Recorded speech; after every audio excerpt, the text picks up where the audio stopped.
கார்த்திகை 1ஆம் தேதி ஐயப்பன் மாலை போடப் போகும் எல்லா பக்தர்களுக்கும் இது ஒரு புனிதமான நாள்.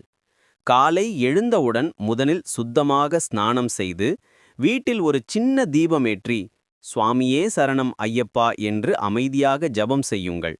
மனசு சுத்தம், எண்ணங்கள் நல்லா இருக்கணும். மாலை போடுவதற்கு முன் இந்த மாலை காலத்தில் நாம பின்பற்ற வேண்டிய விஷயங்களை மனதில் நினைச்சுக்கணும்.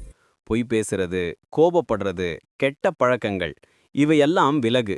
நல்லா பேசுறது, சுத்தமா இருக்கிறது, நல்ல பழக்கங்கள் வளர்த்துக்கிறது, இதுதான் மாலை வாழ்க்கையின் அர்த்தம். பிறகு குரு அல்லது அனுபவமுள்ள மூத்தவரின் ஆசீர்வாதத்துடன் மாலை அணிவது சிறந்தது. மாலை கழுத்தில் போட்ட அந்த நிமிஷத்திலிருந்து நாம ஐயப்பனுடைய பக்தர்களாக ஒரு புதிய பயணத்தை தொடங்குறோம்.